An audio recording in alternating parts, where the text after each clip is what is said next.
salut tout le monde, c'est Mehdi pour un Naissant Podcast. Il y a JB derrière la caméra et derrière le son, mais à ma droite, il y a Bastien.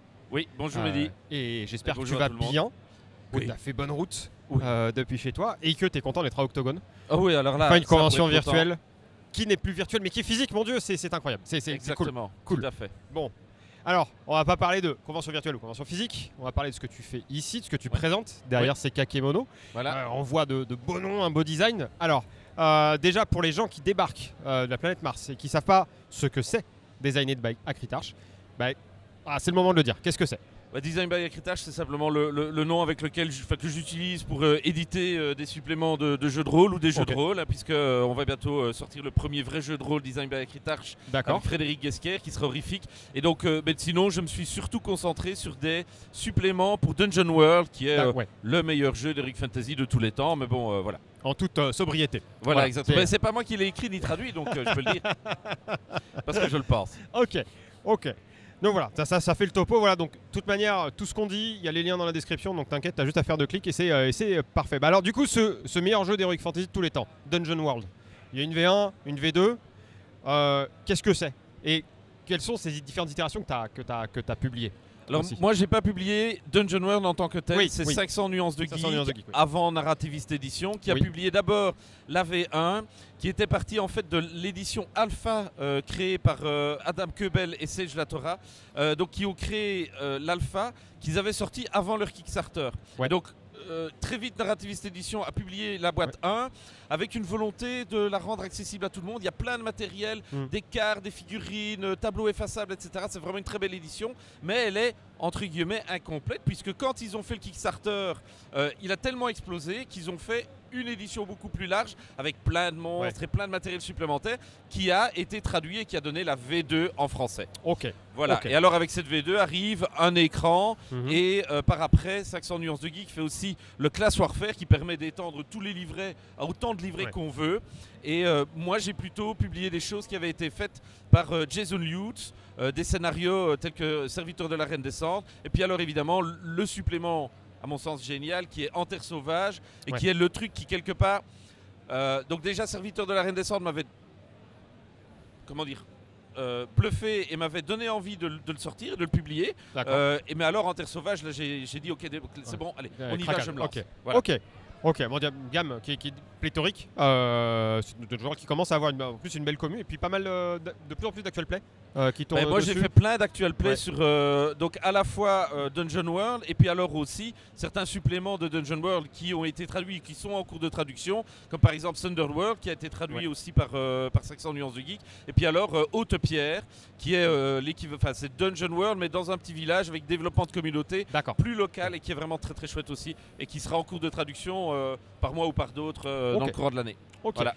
Alors du coup, là on a quelques petites choses qui dérivent de Dungeon World que tu as fièrement publié. Bon déjà, il y a l'écran effectivement, mais du coup, il y a ce petit fascicule Freebooters. Donc Freebooters, ça c'est un peu un chouchou parce que c'est Dungeon World mais revenu à la base de ce qu'était Donjons et Dragons, c'est-à-dire des gens qui marchent dans la boue et qui ont comme objectif principal d'accumuler de l'argent pour pouvoir partir à la retraite. Voilà. Et alors il est beaucoup plus simple que Dungeon World. Et voilà, c'est cette sensation qu'on avait quand on jouait avec les premières éditions de Donjons et Dragons. Et alors en plus de ça, il a le bon ton de se marier parfaitement avec En Terre Sauvage qui permet évidemment là de faire, c'est l'exploration extérieure puisque à la base Dungeon World c'est un jeu de dungeon crawling, donc on va crapahuter dans des donjons, c'est le but de Dungeon World à la base, et donc grâce à En Terre Sauvage de Jason Lutz, on pouvait sortir à l'extérieur.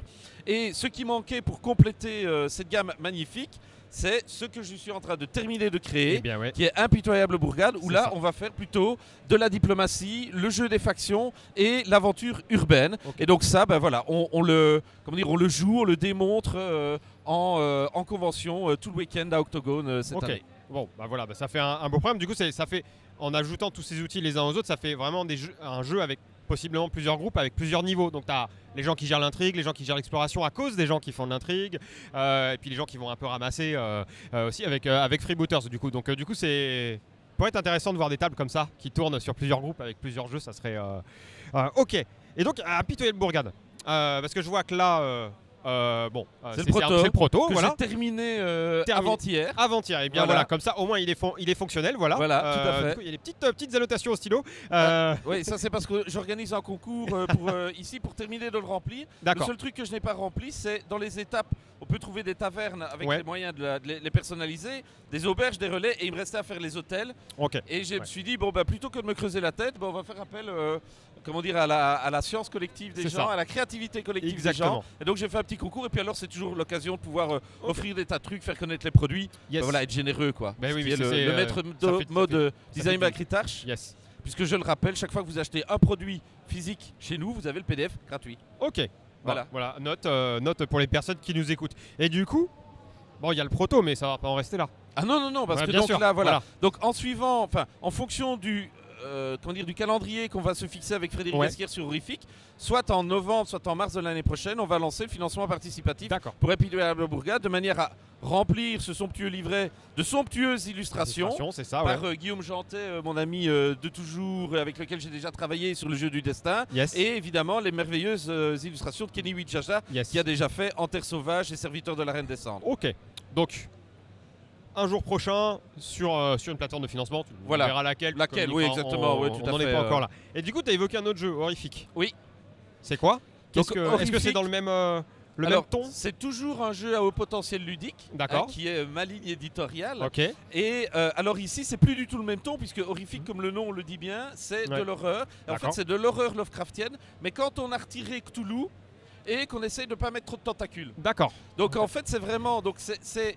Bon, si par exemple vous regardez la nouvelle édition de toutes les œuvres de Lovecraft que vient de sortir Mnemos, qui est superbe, que j'attends impatiemment à la maison parce que j'ai vu des photos qui me font baver sur Internet, eh bien, il y a toutes les nouvelles liées au mythe de Cthulhu, de près ou de lien. Et puis alors, à côté de ça, il y a toutes ces nouvelles horrifiques qui n'ont rien à voir avec le mythe de Cthulhu, mais qui sont tout aussi puissantes, tout aussi évocatrices. Et bien donc Frédéric Gasquière a créé un jeu horrifique, qui est un jeu basé sur l'apocalypse, donc un PBTA, et qui reprend cette ambiance particulière des nouvelles horrifiques, avec quelques mécaniques super intéressantes. Et là maintenant, ça fait 2 ans qu'on peaufine le jeu et qu'on doit le sortir très prochainement. On vient de prendre un petit peu de retard parce que la troupe de théâtre dont Fred est directeur avait été sélectionnée pour Avignon. Et donc il a dû gérer Avignon et puis alors après évidemment les retours d'Avignon. Ça peut retarder, c'est clair. Donc ça aussi, du coup, ça fera l'objet d'un financement. Oui, ça fera aussi l'objet d'un financement. De nouveau, les textes sont écrits, la mise en page, je l'assumerai comme j'assume la mise en page des autres. Et puis alors, il faudra évidemment payer les illustrations qui vont mettre dans l'ambiance.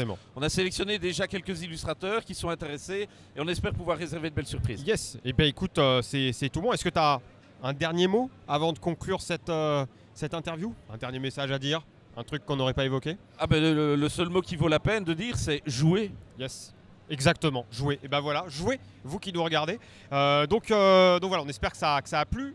Il y a les liens encore une fois sous la vidéo, tout ce qui permettra de vous renseigner sur tous ces jeux qu'on vient de citer. Voilà, et bien merci Bastien d'avoir joué le jeu. Merci à vous de l'interview avec un des 100 podcasts. Bon voilà, comme d'hab, on est sur les réseaux sociaux, vous pouvez partager cette vidéo, mettre un commentaire. Si vous posez une question à l'éditeur, on ira le chercher pour voir s'il y a moyen qu'il y réponde. Si on ne sait pas répondre à sa place, voilà. Et puis en tout cas, on se dit à très bientôt. Et surtout, jouez comme vient de le dire Bastien. À la prochaine. À bientôt, ciao.